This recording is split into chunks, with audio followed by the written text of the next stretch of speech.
Yeah, there's going to be bias in this review. I am more than well aware of that, but I don't care. This, in my opinion, is the best episode of the season so far, for many reasons.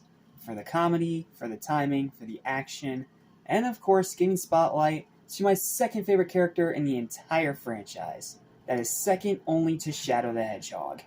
Rouge the Bat. It has been a while since we've seen her in this show, and now she has her own full episode about how she stole the biggest diamond in the world and then is inadvertently captured and hired by the president to be an agent. And then they infiltrate Eggman's base, and that's pretty much it. That may be all the episode has to offer, but it's still a lot, dude. This episode is so good, and I wish I had more time to really fully elaborate on it and do like a full, super long 20-minute review, but I just don't have the time. It's already almost 8:30 at night, and I still have to record another review after this, and watch a TV show that just came out on Amazon Prime, so cut me a break. I'm sorry I can't go super in-depth with this one, but trust me when I say this episode is so much fun. It's super exciting, super funny, and it's more than worth your time. And free on YouTube. You have no excuse. So, before I even get into the review, already know, I recommend this episode very, very highly. Even higher than the baseball episode we reviewed last time. So, without further ado, let me do my best in a quicker, less detailed way about why this episode is so amazing. What's up, what's happening, what's going on, everybody? Welcome back to Amy's Station, where such a mission, including a blue hedgehog that runs faster than the speed of sound, as well as TV and movies. I'm your host, Justin Small. Welcome back to SoniCemberX, Season 1, Episode 11 of Sonic X, Fly Spy. The Rouge episode. Rouge gets her own episode. And it is an absolute blast. Like, yes, Sonic and Co. are still in it, but they are very much in the background. This is Rouge's story. Kind of. It doesn't really explain how she ended up getting to Earth with the Chaos Control Wave and everything. It did not go over that. But I have a feeling we're going to get around to that in another episode. And yeah, we don't really see Rouge meet up with Sonic and Co. in this one, which is a little bit of a bummer, but that's fine. They're taking their time. I'm okay with it. They'll all meet up eventually. They're probably waiting until like they do the Sonic Adventure 2 storyline in Season 2 of the show. Yeah, spoiler for Season 2 of the show. It is Sonic Adventure 1 and 2. That's literally what Season 2 is. So, next December is going to be a really fun time. Not that this one isn't fun, but that one's going to be even funner, because that's going to have Shadow the Hedgehog. Sorry, I'm wearing my bias on my sleeve here. I am wearing my bias on my sleeve. Okay, let's actually talk about the episode and why it's so great. Here is my full thoughts on the episode, and I hope you enjoy.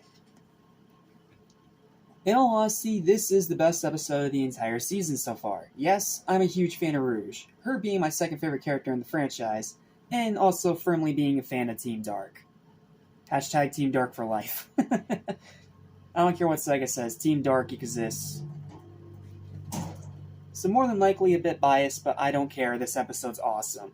Rouge herself is just a blast to watch, especially because of the excellent voice acting by Kathleen Delaney. She gives the character so much sass and quippiness that it's impossible not to like her. Like, she's sassy, she is very brash, but it is fitting of her character, and it's just funny. Like, seeing her acting like this sassy, spoiled brat to the police and the president and all these agents is hilarious. It's so good. It's such a good contrast. And yes, she does maintain her more infamous design from the 2000s era of the franchise, which makes sense since this is still an anime and Japan loves their fan service, as I'm going to call it so I don't get demonetized. In other words, Japan really likes breeds. Yes, I'm quoting Kid Icarus there because I don't really know how else to describe it without getting flagged. Breeds. They really like their breeds and their curvy parts. I'm only going to leave it at that because I'm still trying to keep this somewhat family friendly. But the story's also great. Her banter with Topaz is absolutely hilarious. I love the back and forth with those two, and I hope we get to see more of them. The infiltration of Eggman's base is pretty fun. Like, it's at the end, it didn't really need to be there, but it's cool seeing how Rouge actually works with all of these agents. It's really cool.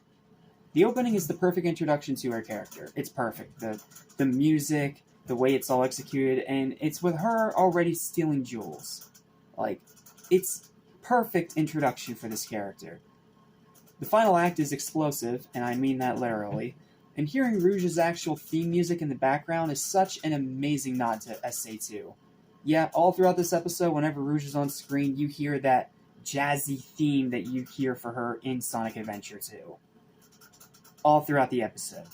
It's as awesome as it sounds. Yes, there is some recycled animation, like Rouge continuously trying to drill kick a robot over and over, just to get stopped by some weird echolocation speaker thing. And Tails flying in the Tornado X, which is recycled from a previous episode. And yes, I kind of wish that Sonic & Co. were in this one so Rouge had more time to develop her character.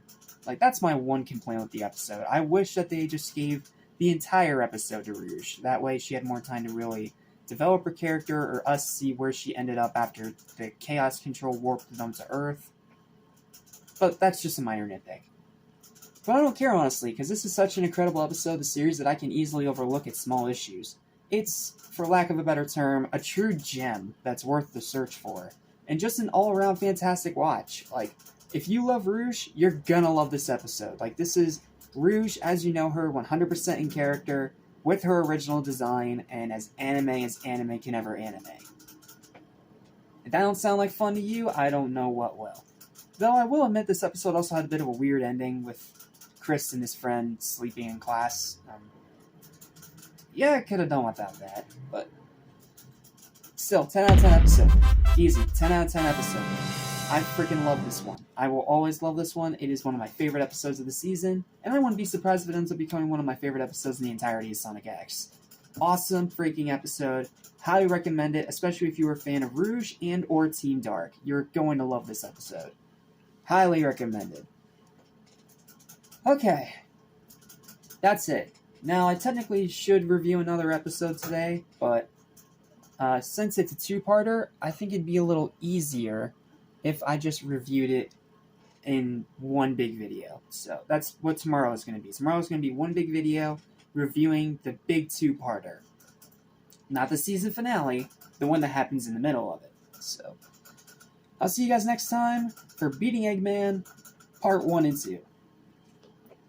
Lesson I want to forget, so listen and you won't regret. Be true to yourself, don't miss your chance, and you won't end up like the fool who ripped his pants.